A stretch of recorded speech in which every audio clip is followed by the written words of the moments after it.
तो आज के इस वीडियो में पढ़ेंगे हम लोग आवेश और द्रव्यमान में तुलना। ठीक, आवेश और द्रव्यमान में तुलना। ठीक,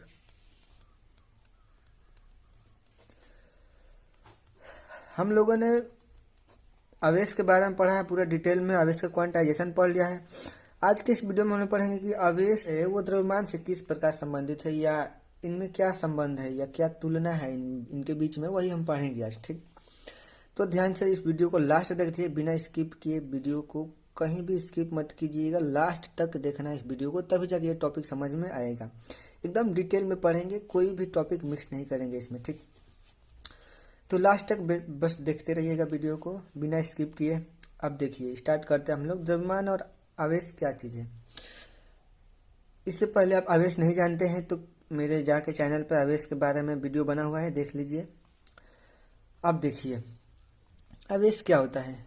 मैंने बताया था कि पहला इसका अंतर देखिए, तुलना क्या है आवेश और द्रव्यमान में।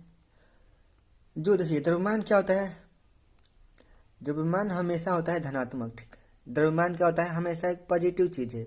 लेकिन जो आवेश है वो पॉजिटिव भी होता है, निगेटिव भी होता है और जीरो भी होता है। किंतु द्रव्यमान ऐसा नहीं है, द्रव्यमान हमेशा धनात्मक हो सकता है। ठीक, कभी ऐसा सुना है कि -3 किलो, -3 किलो का मतलब क्या, द्रव्यमान निगेटिव नहीं हो सकता है। ठीक, मास जो है वो निगेटिव नहीं हो सकता है। जैसे आवेश है निगेटिव भी हो सकता है, पॉजिटिव भी हो सकता है। जैसे -2 कूलम आवेश सुने होंगे। ठीक, +4 कूलम, ये चीज़ इस तरीके से सुने होंगे। लेकिन अब -10 किलो, -7 किलो ऐसा कभी नहीं सुने होंगे। ठीक, वैसे लिखा जा सकता है लेकिन होता नहीं है कभी भी। ठीक, जैसे -7 किलो कैलकुलेशन में हम यूज कर सकते हैं, लेकिन एक्चुअल में एग्जिस्ट नहीं करता है -7 किलो। ठीक, अब देखिए आवेश जो द्रव्यमान होता है, द्रव्यमान सदैव क्या होता है, धनात्मक होता है। ठीक, धनात्मक होता है, जबकि आवेश जो होता है, आवेश क्या होता है, धनात्मक भी होता है, ठीक, ऋणात्मक भी होता है और शून्य भी होता है। ठीक, क्या होता है, शून्य भी होता है। तो ये पहला अंतर है आवेश और द्रव्यमान में। द्रव्यमान हमेशा क्या होता है, धनात्मक होता है। ये इतना याद रखिएगा कि द्रव्यमान जो है हमेशा क्या होता है, धनात्मक होता है, ये पॉजिटिव चीज़ है। लेकिन आवेश जो होता है वो धनात्मक भी होता है, ऋणात्मक भी होता है और शून्य भी होता है। ठीक, ये हो गया पहला। दूसरा देखिए, दूसरा आवेश और द्रव्यमान में क्या अंतर है। जो द्रव्यमान है, ठीक, द्रव्यमान बिना आवेश के हो सकता है। ठीक, बिना आवेश के हो सकता है। ठीक, किंतु जो आवेश है, आवेश बिना द्रव्यमान के नहीं हो सकता। आवेश बिना द्रव्यमान के नहीं हो सकता है। ठीक, जैसे कोई भी मास है, एक देखिए मान लीजिए ये कोई मान लीजिए द्रव्यमान है। ठीक, इस पे ये जो द्रव्यमान है ये बिना मास का हो सकता है। जैसे मान लीजिए कोई आपके पास पिंड है गोला सा, इसमें हो सकता है कि आवेश ना हो या हो सकता है कि आवेश हो। मतलब जो मास है वो बिना आवेश के भी हो सकता है और इस पे आवेश भी हो सकता है। किंतु जो आवेश है, चार्ज, वो बिना मास के उत्पन्न ही नहीं हो सकता। मतलब आवेश यदि उत्पन्न करना होगा हमें, तो किसी न किसी पार्टिकल पर ही हमें आवेश उत्पन्न करेंगे, और पार्टिकल क्या है, मास है उसके पास।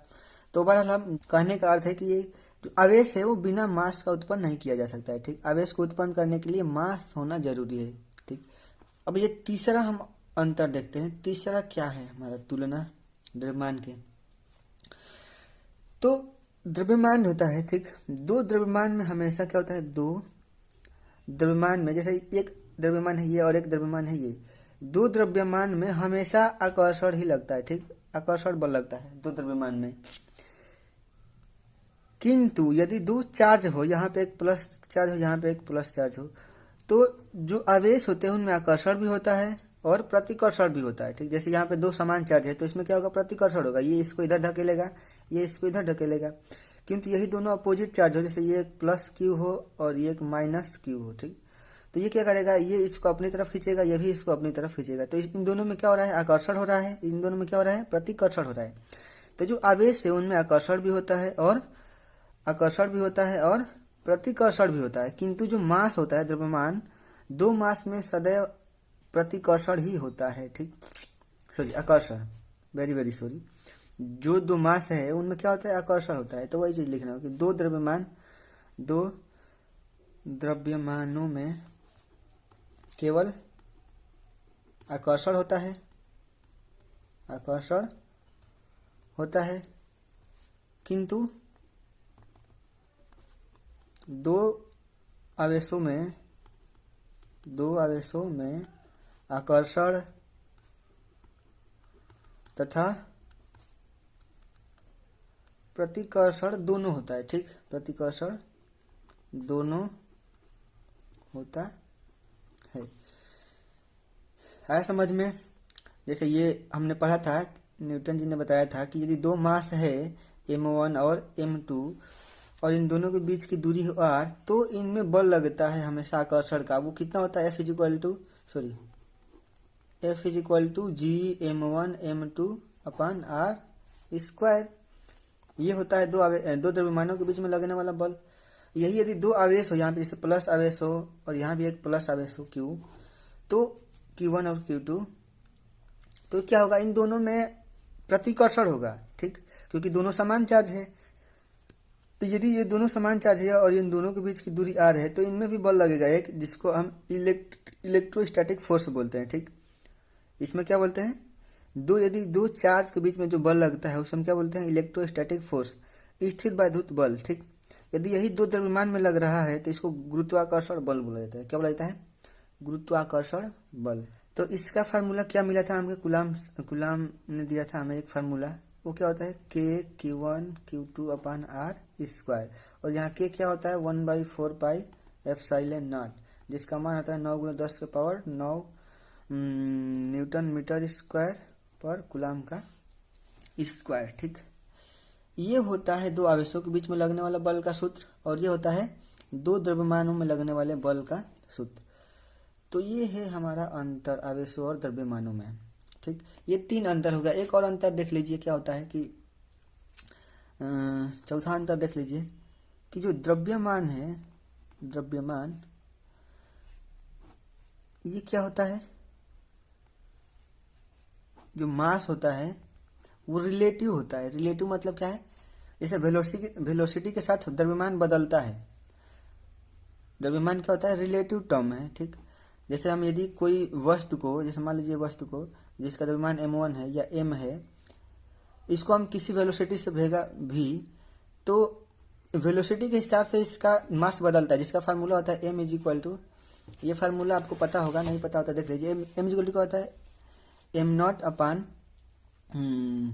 √1 - v² अपन c², जहाँ m0 क्या है, रेस्ट मास है। ठीक, ये कोई वस्तु है, यदि ये रुका हुआ है तो इसका मास कितना है, m0, और इसको हम यदि v वेलोसिटी से फेंक रहे हैं तो यहाँ पे ये v है, इसका वेलोसिटी किस वेलोसिटी से फेंक रहे हैं, और ये c क्या है, ये स्पीड ऑफ लाइट है, लाइट का वेलोसिटी है। ठीक, इसको कैलकुलेशन करेंगे तो ये जो मिलेगा m, यही मिलेगा कि इसका इतना स्पीड फेंकने पे इसका मास कितना बदल रहा है। ठीक, या कितना हो जा रहा है।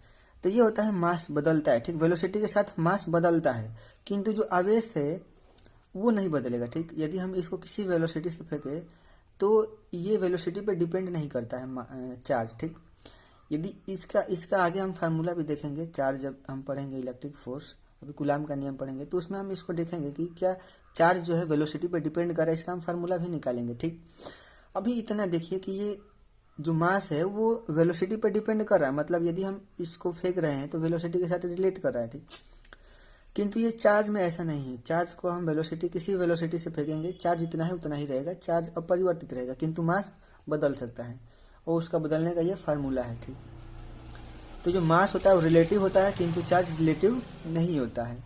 कुछ केसेस में चार्ज भी रिलेटिव हो सकते हैं, बट हमेशा नहीं। तो ये हमने पढ़ा आज की आवेश जो है द्रव्यमान से किस प्रकार संबंधित है, आवेश या द्रव्यमान में क्या तुलना है या क्या अंतर है। ठीक, तो पहला हम लोगों ने देखा कि जो आवेश होता है, द्रव्यमान जो होता है हमेशा धनात्मक होता है, और जो आवेश होता है धनात्मक, ऋणात्मक और शून्य तीनों हो सकता है, दोनों हो सकता है, तीनों। ठीक। दूसरा पढ़ा कि आवेश जो द्रव्यमान जो होता है बिना आवेश का हो सकता है, किंतु जो आवेश बिना द्रव्यमान का नहीं हो सकता है। मतलब क्या है कि आवेश को उत्पन्न करने के लिए हमें मास की आवश्यकता होती है। ठीक। बिना मास का जो है आवेश उत्पन्न नहीं किया जा सकता है। तीसरा हमने देखा कि यदि दो द्रव्यमान है तो उनमें केवल जो है आकर्षण का ही बल लगता है, किंतु यदि दो आवेश है तो उनमें आकर्षण भी हो सकता है और प्रतिकर्षण भी होता है। जैसे यदि हम यहाँ पे प्लस चार्ज ले लें और यहाँ पे एक माइनस चार्ज और इनको पास पास रख दें r दूरी पे, तो देखेंगे कि ये दोनों एक दूसरे को आकर्षित कर रहे हैं। ठीक। तो ये हो गया आकर्षण और यहाँ पे होगा प्रतिकर्षण। ये दो सेम चार्ज होंगे तो यहाँ पे प्रतिकर्षण होगा और यहाँ पे क्या होगा, आकर्षण। और इस तरीके से देखा है। तीसरा चौथा कि जो मास होता है वो रिलेटिव टर्म्स होता है, किंतु चार्ज जो है रिलेटिव टर्म्स नहीं है। तो ये चीज़ हमने आज पढ़ा इस वीडियो में। आज के लिए इतना ही, मिलेंगे नेक्स्ट वीडियो में, तब तक के लिए जय हिंद।